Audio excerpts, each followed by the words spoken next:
Hello friends, welcome to Kabala Nithu channel. నేను మీ లావణ్య. ఇప్పుడు మీరు చూస్తున్న ఇయర్ టాప్స్ వచ్చేసి 1.5 గ్రాములు వస్తాయండి.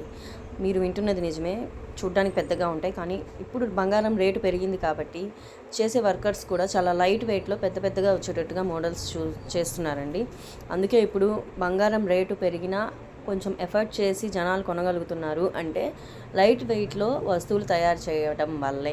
సో ఇది 1 గ్రామున్నరలో వస్తుంది కాబట్టి డబ్బులు ఉండి దాచుకున్న వాళ్ళు వేరేగా ఖర్చు చేసుకుంటే ఇబ్బంది పడిపోతామని అనుకునే వాళ్ళు, మోడీ గారు బంగారం కొనద్దు అని అన్నారు అని కొనకుండా ఉండిపోదాం అని అనుకుంటే మాత్రం ఆ డబ్బులన్నీ ఖర్చు అయిపోతాయి. దేనికో దానికి వాడేస్తాము, ఏ బట్టలకో అలాంటి వాటికో వాడేస్తాము. బట్టల వల్ల రేపు మనకి ₹1 తిరిగి రాదు. అదే ఇలాంటి లైట్ వెయిట్ ఇయర్ టాప్స్ కొని దాచిపెట్టుకున్నాం అనుకోండి, ఎప్పుడైనా అవసరానికి కావాలంటే బ్యాంక్లోనో లోన్ కింద పెట్టుకోవచ్చు. ఏదైనా గబక్కన బంగారు షాపుల్లోనే తాకట్టుకు ఉందా కానీ అలా కానీ కన్వర్ట్ చేసుకొని మనం మనీ చేసుకోవచ్చు అనమాట.